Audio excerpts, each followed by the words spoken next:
Assalamualaikum warahmatullahi wabarakatuh. Pada pertemuan kali ini kita akan membahas tentang obat pada susunan saraf pusat.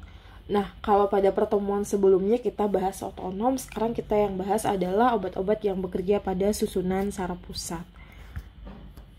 Oke, kita lanjutkan saja ke capaian pembelajaran. Secara garis besar capaian pembelajarannya sama seperti materi sebelumnya, di mana setelah mempelajari ini diharapkan mahasiswa mampu memahami bagaimana mekanisme kerja obatnya, keamanan dan efikasinya. Kemudian mahasiswa juga mampu menganalisis bagaimana patofisiologi dan mekanisme kerja obat tersebut. Gitu. Untuk outline-nya hari ini akan kita pelajari pada obat sistem saraf pusat. Itu yang pertama adalah pendahuluan farmakologi sistem saraf pusat. Jadi nanti kita review sedikit terkait bagaimana anatomi pada sistem saraf pusat, bagaimana tentang potensial aksi, ya. Dan sebenarnya ini juga sudah pernah dipelajari di anatomi ya, tapi kita review sedikit supaya merefresh ingatan kawan-kawan sehingga nanti lebih mudah dalam memahami hubungan antara patofisiologinya nanti dengan mekanisme kerja obatnya. Nah, kita lanjut lagi, yang kedua nanti adalah farmakologi obat sedatif dan hipnotik. Kemudian yang ketiga nanti anestesi lokal dan umum. Dan yang keempat nanti farmakologi obat pada Parkinson, antidepresan, dan antipsikosis. Oke, ini referensi yang digunakan juga masih sama seperti pada materi sebelumnya. Jadi nanti silahkan teman-teman baca lagi referensi utamanya setelah mempelajari dari video yang saya sampaikan ini, sehingga nanti akan lebih mudah memahami buku utama yang kita jadikan acuan. Baik, langsung saja. Yang pertama kita masuk ke pendahuluan farmakologi sistem saraf pusat. Nah, mungkin teman-teman masih ingat ya, sistem saraf kita itu kan dibagi menjadi dua secara garis besar, yaitu sistem saraf pusat dan juga sistem saraf tepi. Nah, sistem saraf pusat itu terdiri dari otak dan medula spinalis. Jadi ini nanti akan kita pelajari. Sedangkan kalau sistem saraf tepi itu ada somatik dan otonom ya, yang kerjanya tanpa disadari. Gitu. Nah, kita lanjut saja.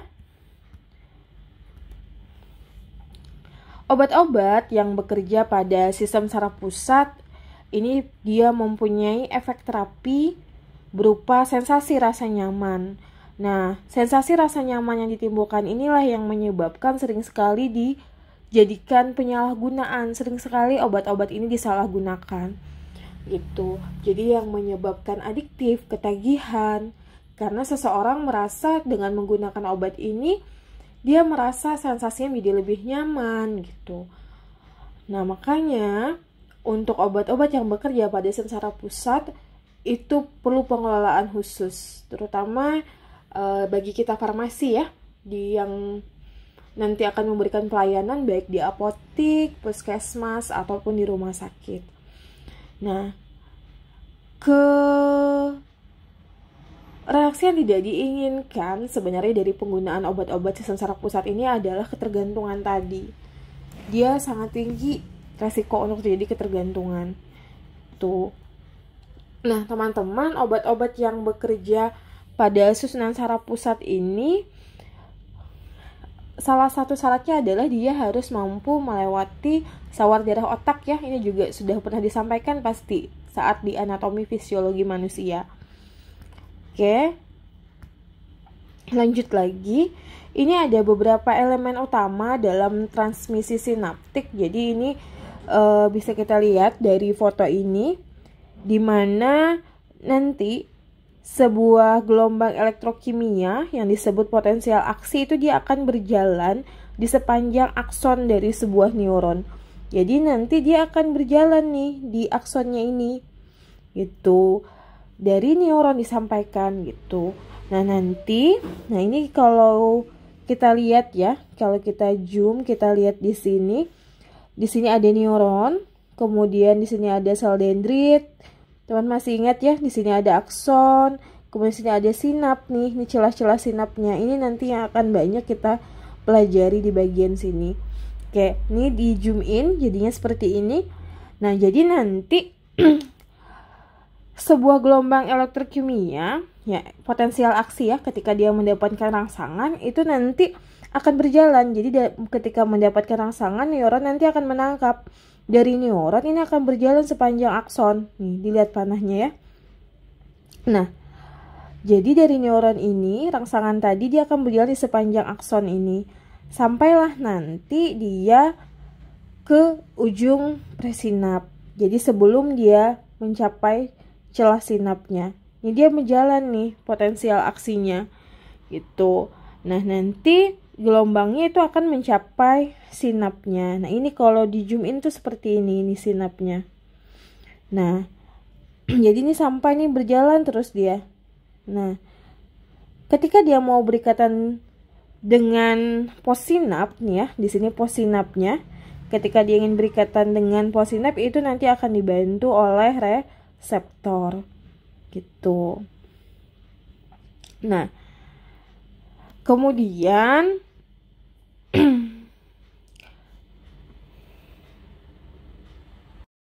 lanjut ini penjelasan lebih detail lagi dari poin yang sudah saya sampaikan sebelumnya.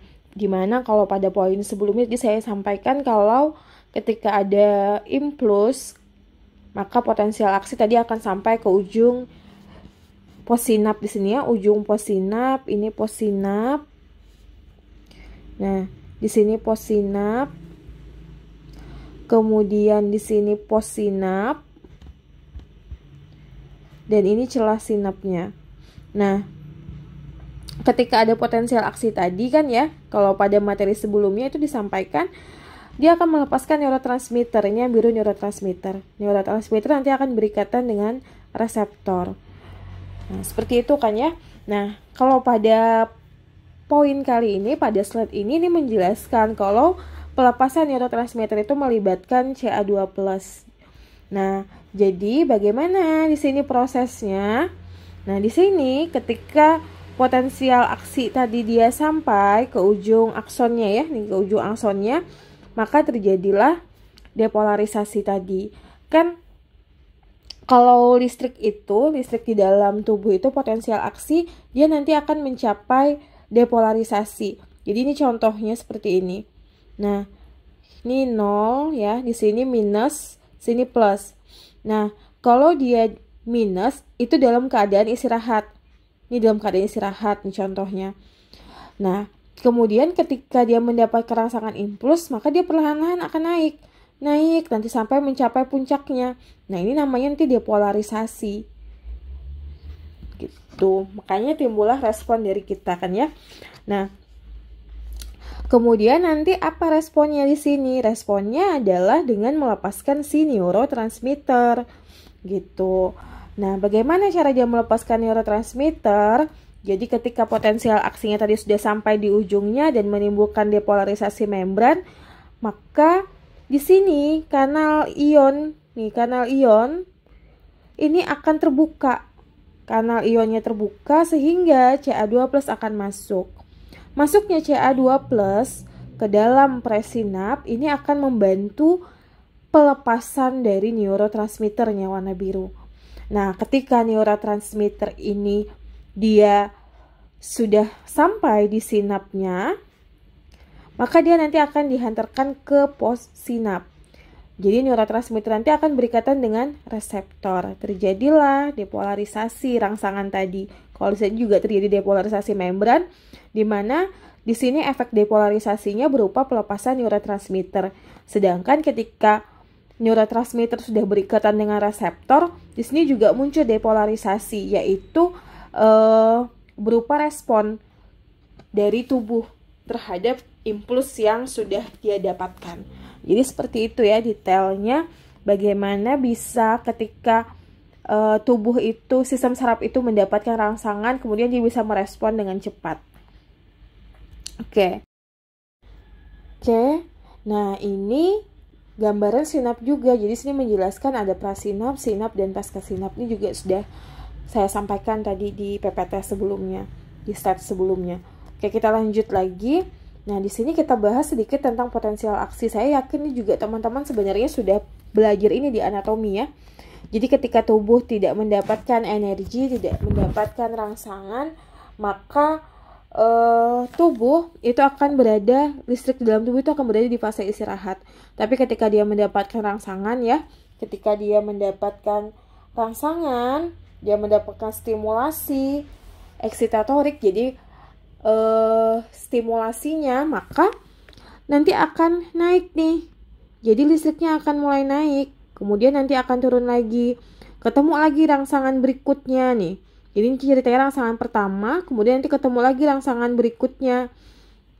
Maka nanti dia akan naik lagi sampai dia mencapai potensial aksinya. Gitu. Nah, setelah dia mencapai potensial aksinya, nanti dia perlahan-lahan akan turun lagi, berada lagi di fase istirahat. Begitu seterusnya. Jadi ketika mendapatkan energi, nanti dia akan terstimulasi, dia akan naik potensial aksinya. Ketika mendapatkan rangsangan, semakin banyak rangsangannya, maka nanti dia akan semakin cepat mencapai potensial aksinya. Kalau dia mencapai potensial aksinya, maka otomatis apa yang kita harapkan tuh bisa tercapai gitu. Nah, kemudian teman-teman, tuh gambar yang A. Bagaimana dengan gambar yang B? Kalau gambar yang B ini nanti bercerita tentang hiperpolarisasi. Kalau tadi untuk mencapai potensial aksi itu ada depolarisasi ya. Di bagian sini ada depolarisasi. Nah, depolarisasi itu dia untuk mencapai keadaan potensial aksi, jadi dia akan sensitif ketika mendapatkan rangsangan. Gitu. Jadi dia peka terhadap rangsangannya. Sedangkan kebalikannya hiperpolarisasi. Kalau hiperpolarisasi itu sel yang bagian yang dituju itu dia tidak peka terhadap rangsangan, menurun kepekaannya. Nah, itu hiperpolarisasi. Nah, kebanyakan pada obat-obat yang digunakan pada sistem saraf pusat tadi untuk menenangkan, dia akan mengusahakan kondisi dari listrik itu berada pada hiperpolarisasi. Sehingga ketika mendapatkan rangsangan, itu sel yang dimaksud itu dia tidak menunjukkan atau tidak peka, sehingga akan jauh lebih tenang pada pasiennya. Nah, saya lanjutkan. Nah, jadi di sini ketika tadi harusnya kan dia berada dalam fase istirahat, gitu ya. Tapi ketika di dalam tubuh, terutama pertukaran ion, kanal ion ya, ada ion negatif, klorida, ada Na+ positif. Nah, ketika ion negatif yang masuk ke dalam tubuh itu semakin banyak, maka nanti tubuh akan berada pada kondisi hiperpolarisasi. Nah, jadi seperti ini gambarannya. Kalau dia seimbang kan ya, ketika Na+ masuk, maka Cl dia akan keluar. Begitu seterusnya. Nah, teman-teman, pada kondisi hiperpolarisasi, di sini diusahakan ion yang negatif itu jauh lebih banyak masuk ke dalam sel yang kita harapkan tadi. Sehingga apa? Sehingga kondisi sel tersebut banyak potensial listriknya itu bermuatan negatif. Kalau semakin negatif, maka dia semakin mengalami, semakin turun nih. Semakin turun grafiknya sehingga sampai pada posisi hiperpolarisasi. Jadi betul-betul sel tersebut dalam keadaan tenang, istirahat. Jadi diberi rangsangan apapun, dia tidak, responnya tidak begitu kuat. Bahkan ada yang sampai responnya tidak merasa sama sekali. Pada kasus anestesi, ketika dilakukan anestesi, itu sel yang mau dilakukan operasi tidak merasakan apapun. Nah, tapi ini nanti tidak akan berlangsung lama. Ketika ion positifnya sudah masuk lagi, maka nanti dia perlahan-lahan akan naik. Nah, sehingga kebanyakan mekanisme kerja dari obat-obat sistem saraf pusat itu berupaya untuk mempertahankan kondisi potensial aksi atau listrik di dalam tubuh itu supaya berada pada kondisi hiperpolarisasi. Jadi intinya seperti ini. Oke. Nah, ini teman-teman ada beberapa zat transmitter sentral. Jadi harapannya dengan mempelajari ini teman-teman nanti mudah untuk memahami zat-zat transmitter sentral yang terlibat pada sistem saraf pusat. Nah, di sini untuk zat-zat transmitter sentral sendiri ada 2 poin teman-teman. Ada yang respon cepat dan ada respon lambat. Nah, ini yang sebagian besar jumlahnya di dalam tubuh itu lebih banyak gitu. Kalau yang menimbulkan respon lambat ini jumlahnya di dalam tubuh ada, jumlahnya sedikit, tetapi walaupun sedikit dia punya peran terhadap proses potensial aksi tadi. Nah, yang kita lanjut, yang cepat, ini sebenarnya secara garis besar itu didominasi oleh asam amino, teman-teman. Oleh asam amino. Tetapi ada juga beberapa itu yang dipengaruhi oleh asetilkolin. Di sini yang diharapkan adalah efek nikotiniknya. Gitu. Jadi ada yang dipengaruhi oleh asetilkolin tapi tidak banyak. Mayoritas itu dipengaruhi oleh asam amino. Nah, apa saja di sini yang berperan? Ada glutamat, teman-teman. Nah, ada glutamat, kemudian ini yang paling banyak. Glutamat ini dia yang paling banyak, transmitter yang paling banyak yang ada di dalam tubuh. Nah, kemudian kita lanjut lagi. Nah, dan dia ini juga transmitter utamanya ya, teman-teman. Nah, kemudian kalau si glutamat ini dia merupakan transmitter eksitasi. Jadi dia yang memicu. Jadi transmitter di dalam tubuh itu ada yang memicu dan ada yang menghambat. Nah, untuk transmitter yang memicu, ini transmitter utamanya itu siapa? Si glutamat ini. Gitu. Sedangkan untuk yang menghambat itu siapa? Yang menghambat ada 2, ada GABA dan juga glisin. Gitu. Yang jumlahnya paling banyak itu si GABA. Jadi dia yang menghambat. Nah, apa sih Bu itu menghambat dan memicu? Jadi contoh seperti ini. Glutamat. Nah, glutamat itu dia memicu, berarti dia akan meningkatkan dari si ion positif tadi, si Na+ tadi, yang potensial aksi tadi masih ingat ya yang kita bahas di slide sebelumnya. Semakin banyak ion positifnya, maka dia grafiknya itu akan naik sehingga dia akan cepat mencapai potensial aksi. Jika potensial aksinya tercapai, berarti respon yang diharapkan juga akan semakin tinggi. Itu ya. Nah, itu poinnya. Sedangkan kalau yang menghambat, nah namanya saja dia menghambat gitu ya. Nah, berarti yang dia tingkatkan adalah yang negatifnya tadi. Dia berharap tubuh itu berada dalam kondisi hiperpolarisasi. Yang di bawah tadi ini rest ya, istirahat tadi. Nah, dia berharap tuh ada di bawah, mengalami hiperpolarisasi. Dia menghambat itu. Jadi yang dia picu adalah si Cl-nya. Jadi ion negatifnya. Paham ya? Jadi di sini. Kalau yang eksitasi dia yang positifnya, kalau yang inhibisi atau menghambat itu dia yang negatifnya. Nah, kalau GABA itu diperkirakan dia mencapai 1/3 dari keseluruhan sinaps yang ada di sentral gitu. Kemudian tujuan yang menghambat ini juga dia untuk stabilisasi saat istirahat. Kemudian glisin itu juga sama menghambat, tapi glisin ini dia adanya di medula spinalis. Tuh. Nah, oke, bisa dipahami ya teman-teman. Jadi transmitter sentral utama itu ada 3 secara garis besar yang fast respon. Jadi utamanya itu adalah si asam amino. Nah, asam amino itu terbagi menjadi glutamat yang dia memicu, kemudian yang menghambat ada GABA dan glisin. Itu yang utama.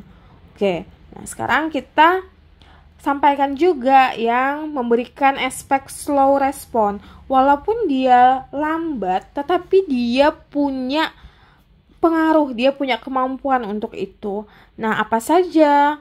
Nah, di sini bisa dilihat ada neuropeptid, jadi ada peptida ya, banyak sekali di sini yang bisa memberikan efek, walaupun sampai saat ini masih terus dilakukan penelitian tuh untuk mengetahui bagaimana sih mekanisme kerja secara spesifiknya sehingga mereka bisa berperan dalam potensial aksi tadi.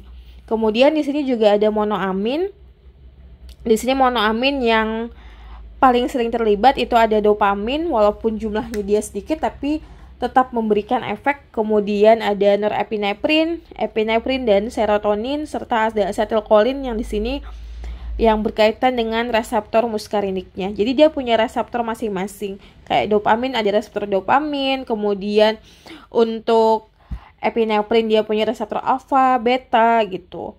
Kemudian untuk reseptor muskarinik, untuk asetilkolin maka dia ada reseptor muskariniknya gitu. Makanya di materi sebelumnya di otonom itu juga Ibu sampaikan kalau obat-obat otonom itu juga memungkinkan untuk menimbulkan efek pada sistem saraf pusat.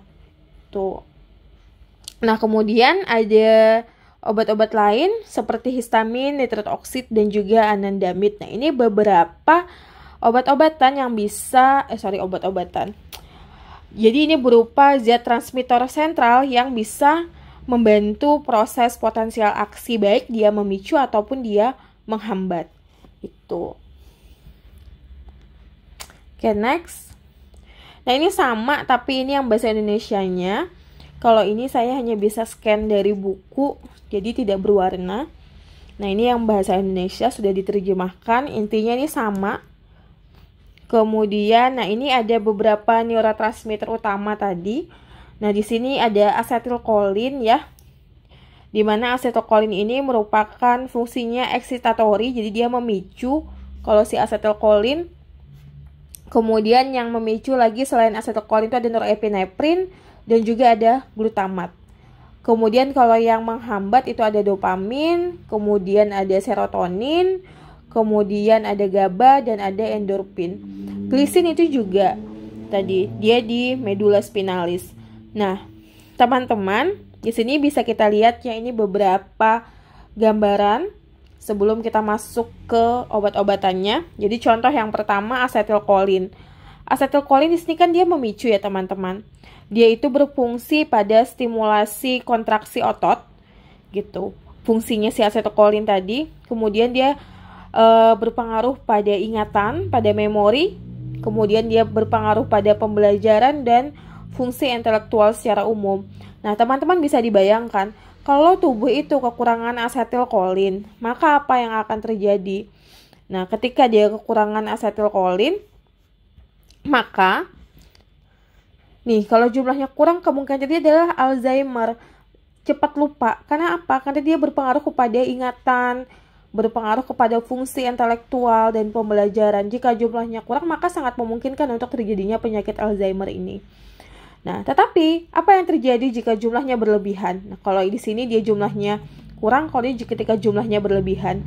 Ketika jumlahnya berlebihan, tadi ini stimulasi kontraksi otot. Kalau kontraksi otot kalian itu terlalu berlebihan, yang ada adalah terjadinya kejang.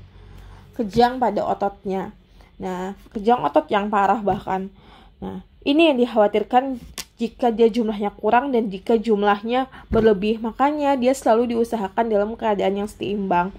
Secara alami itu hebatnya Allah Subhanahu wa Ta'ala menciptakan kita ya. Bisa terjadi keseimbangan itu di dalam tubuh gitu. Nah, penyakit itu bisa terjadi ketika keseimbangan dari zat transmitter ini itu tidak ada, atau dia tidak seimbang sehingga ada akan yang lebih dominan dan menimbulkan efek seperti itu. Kemudian contoh lainnya, nah ini dopamin.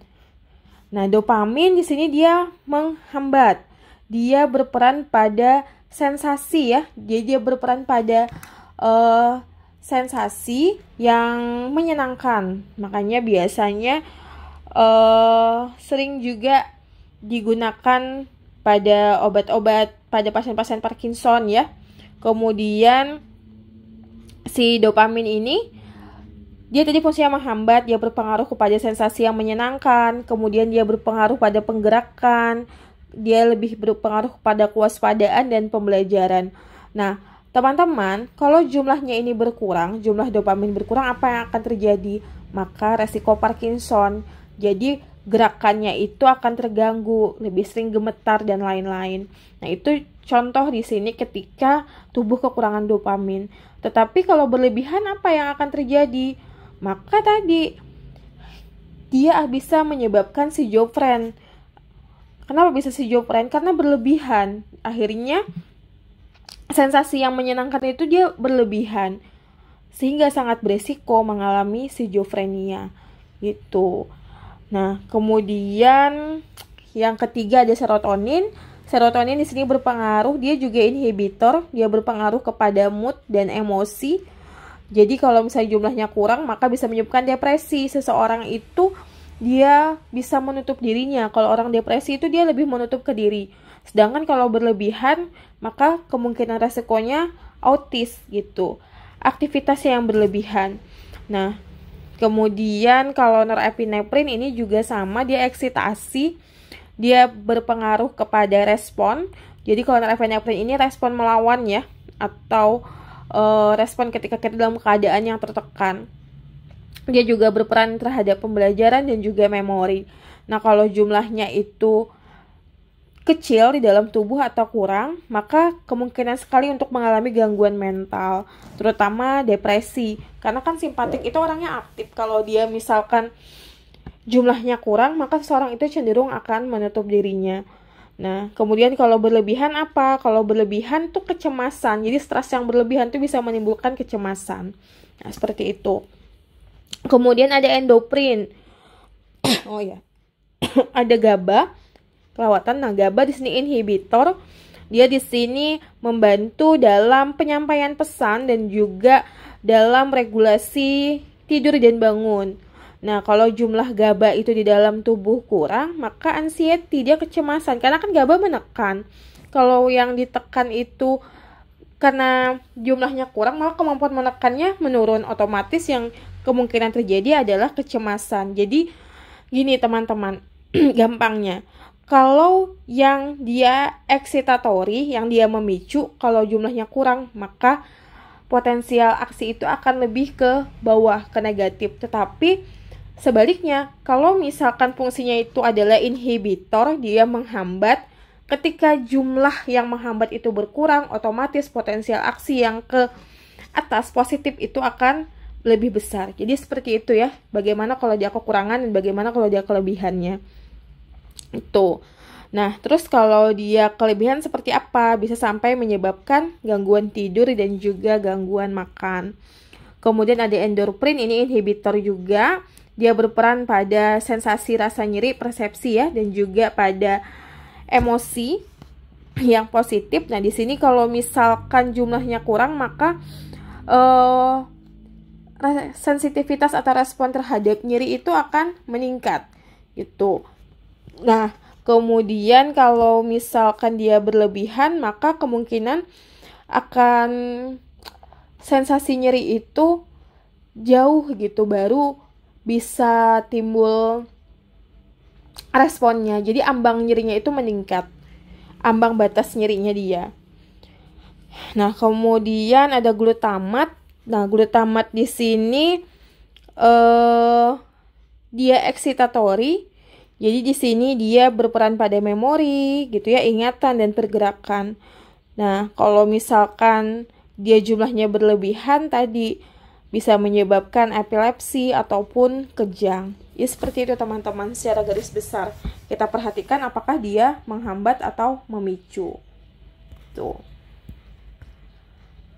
Nah, obat-obat susunan saraf pusat tuh sangat banyak ya. Ada ansiolitik hipnotik, ansiolitiknya sedatif. Jadi penenang dan obat tidur. Kemudian ada anti-epilepsi, ada antidepresan, ada obat Parkinson, ada antipsikosis atau neuroleptik, ada analgesik opioid, ada antiemetik, dan juga ada anestesi umum ataupun anestesi lokal yang akan dibahas pada materi ini. Nanti hanya beberapa, tidak semuanya. Oke. Kita lanjut lagi. Nah, sebelum kita masuk ke obat-obatan tadi, maka di sini juga saya sampaikan ada beberapa tempat-tempat kerja obat pada susunan saraf pusat. Kenapa saya sampaikan ini? Supaya nanti teman-teman paham dan jauh lebih mudah. Oh, kalau dia berada di satu, berarti potensial aksi atau mekanisme kerjanya itu seperti apa. Tuh. Nah, kita bahas satu-satu. Kalau dia kerjanya, titik kerjanya itu di satu, maka yang dipengaruhi adalah potensial aksi di dalam saraf prasinap. Nah, ini kita ingat lagi ya, ini prasinap, ini sinap, dan ini postsinap. Nah, kalau di satu ini dia terkait dengan potensial aksi. Jadi kan penyampaian potensial aksinya ya. Penyampaian potensial aksi itu di celah prasinapnya, di bagian prasinapnya. Oke, kalau dia ada di bagian 2, nah maka di sini dipengaruhi adalah proses sintesisnya. Sintesis dari si neurotransmitter nanti yang akan dilepaskannya. Kemudian kalau yang ketiga ini pengaruhnya pada penyimpanan, titik kerjanya pada penyimpanan. Kalau yang keempat ini pada metabolisme. Kalau yang kelima ini pengaruhnya pada rilis. Jadi pada rilis atau pelepasan, sedangkan kalau 6 ini pengambilan kembali. Bedanya kalau rilis itu dikeluarkan. Kalau reuptake ini artinya neurotransmitter yang sudah ada di celah sinap ini diambil kembali, dibawa ke dalam celah prasinap. Nah, itu bedanya antara 5 dan 6. Kemudian yang 7 ini berkaitan dengan degradasi. Jadi neurotransmitter yang sudah ada di celah sinap ini kan di materi otonom juga Ibu sampaikan kalau dia tidak selamanya utuh, dia akan terdegradasi. Nah, di 7 ini pengaruhnya didegradasi. Kemudian di 8 ini di reseptor. Kemudian ada di 9. Di 9 ini berkaitan dengan nanti peningkatan atau penurunan dari konduktan ionik yang diinduksi oleh reseptor. Kemudian kalau yang di 10 ini terkait pensinyalan mundur. Tuh. Jadi yang sudah ada di postsinap itu dibawa ke prasinap lagi. Oke. Selanjutnya kita masuk ke tema yang kedua, yaitu farmakologi obat, sedatif, dan hipnotik. Sudah familiar ya dengan istilah sedatif dan hipnotik ya. Sedatif itu penenang, kalau hipnotik itu digunakan untuk mengatasi gangguan tidur. Jadi kalau sedatif itu hanya menenangkan, tapi kalau hipnotik itu sampai membuat pasien jadi bisa tidur. Oke. Nah, kita lanjut lagi.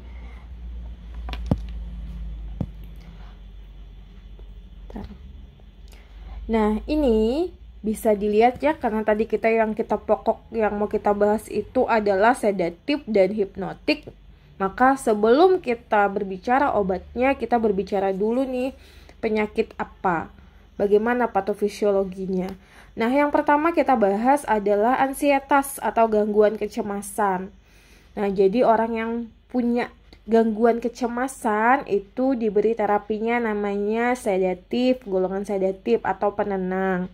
Kan dia cemas maka ditenangkan, nama obatnya sedatif atau ansiolitik nama lainnya. Nah, kemudian yang kedua itu adalah insomnia, gangguan tidur. Nah, sehingga tidurnya itu kualitas tidurnya harus diperbaiki, kualitas dan kuantitas tidurnya.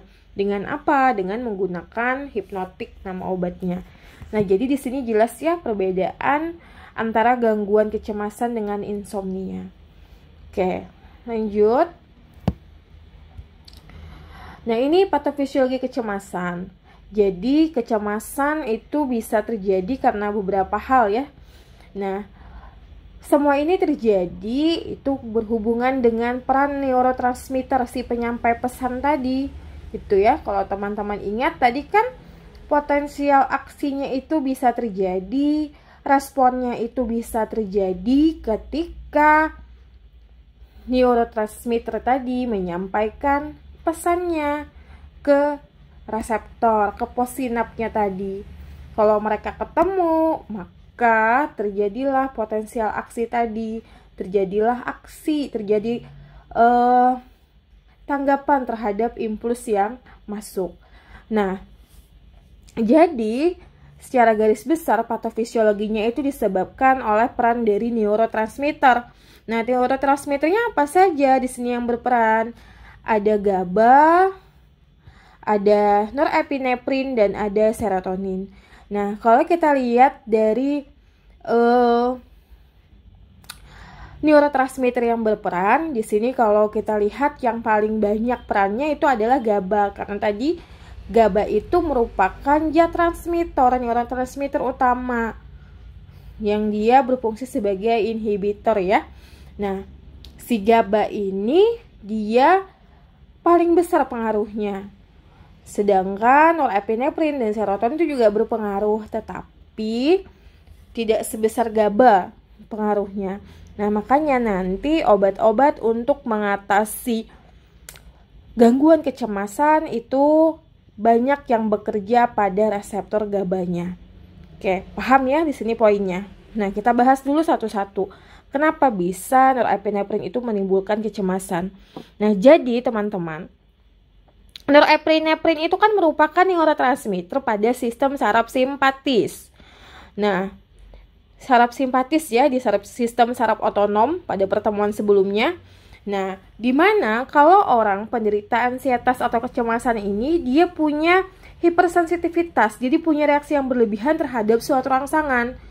Nah, adanya stimulus ini, stimulus yang ada dari yang memicu simpatik aktif, kemudian tanggapan dari si penderita itu dia sangat sensitif, maka ini menyebabkan pasiennya nanti akan mengalami kecemasan, karena kita tahu kalau simpatik aktif itu efek fisiologis yang terjadi pada tubuh itu adalah efek fisiologis seperti saat kita stres atau tertekan.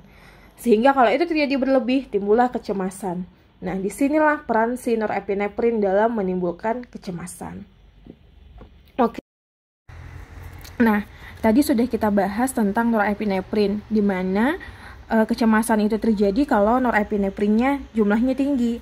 Kenapa? Karena norepinefrin itu merupakan dia eksitatori, merupakan neurotransmitter eksitatori, dia memicu. Jadi kalau di potensial aksi itu kan seperti ini 0, negatif, positif.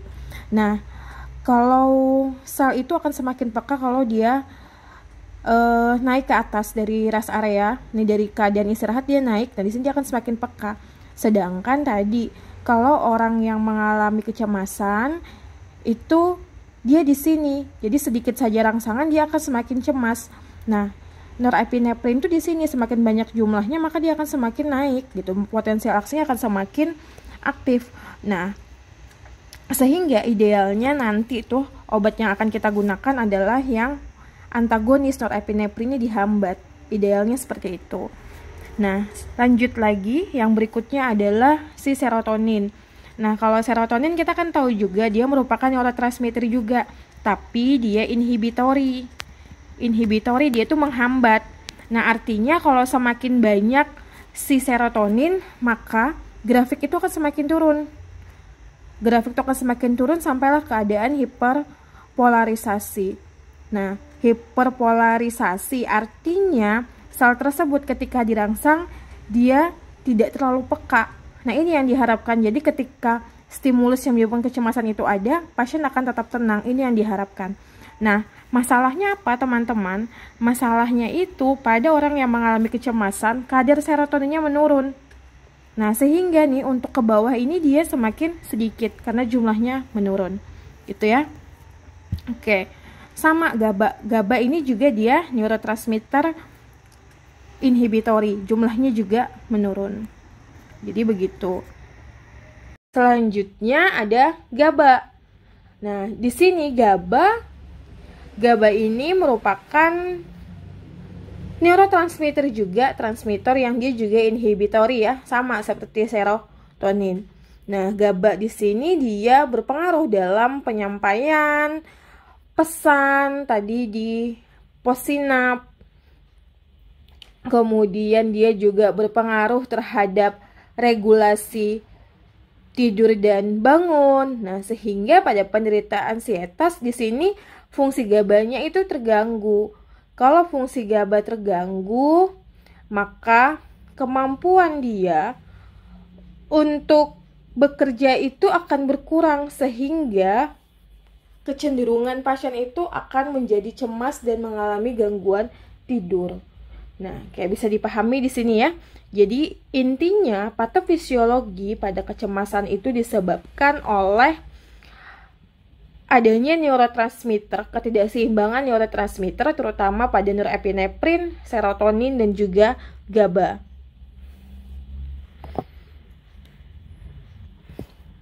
Oke, kita lanjutkan.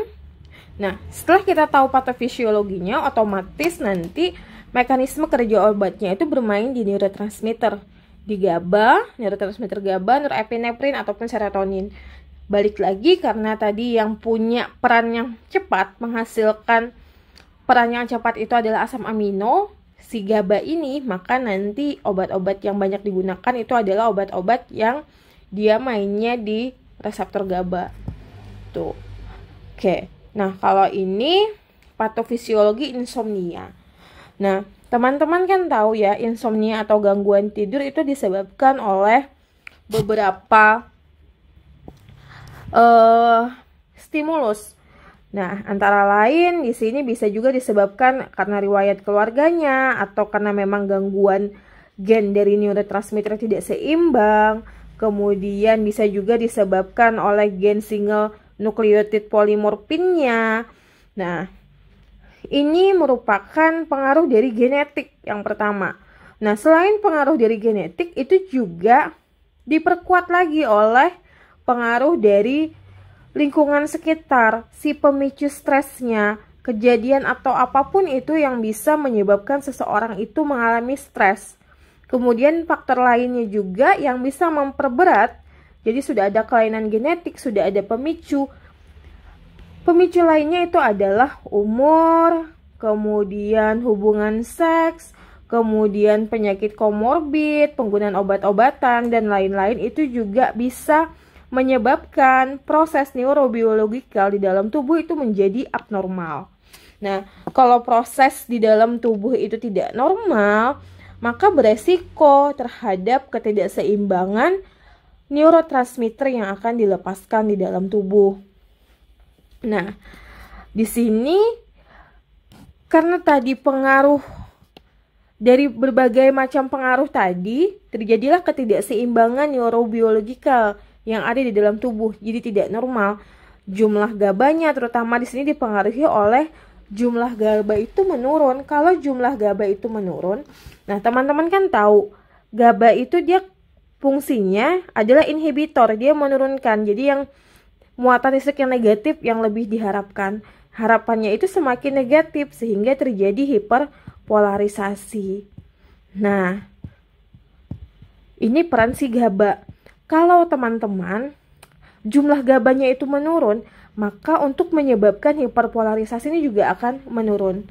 Nah, sehingga inilah salah satu yang menyebabkan seseorang itu bisa menyebabkan insomnia. Tuh. Nah, tadi dengan adanya gangguan abnormalitas pada sistem di dalam tubuh, itu juga diperkuat lagi dengan psikis seseorang gitu, kemudian diperkuat lagi dengan kondisi lingkungannya, proses yang dia lewati, maka itu sangat besar kemungkinan menyebabkan insomnia.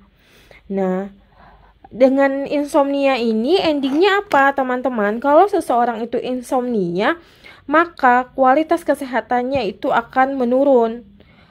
Dia pasiennya bisa menjadi gangguan mental seperti depresi, bahkan bisa menyebabkan gangguan kesehatan, gangguan kardiometabolik contohnya. Nah, inilah yang dikhawatirkan jika insomnia itu tidak diobati. Jadi, sama ya secara garis besar, baik kecemasan atau patofisiologi insomnia, itu semuanya sama-sama disebabkan oleh neurotransmitter yang tidak seimbang, adanya penurunan neurotransmitter. Neurotransmitter utamanya yaitu si GABA, sehingga nanti obat-obatan kita yang kita gunakan itu adalah obat-obat yang bisa meningkatkan kerja dari si GABA. Jadi nanti mainnya di reseptor GABA. Oke. Lanjut lagi. Nah, ini ada obat sedatif dan hipnotik. Nah, tadi sedatif itu atau dengan istilah lain ansiolitik, itu merupakan obat yang memiliki efek utama sebagai anti cemas atau penenang. Nah, sedangkan kalau hipnotik itu efek utamanya adalah tidur. Jadi, dia bisa menyebabkan tidur selama digunakan dalam dosis terapi. Tapi balik lagi, apapun itu, obat apapun itu, jika diberikan melebihi dosis maka punya resiko efek yang tidak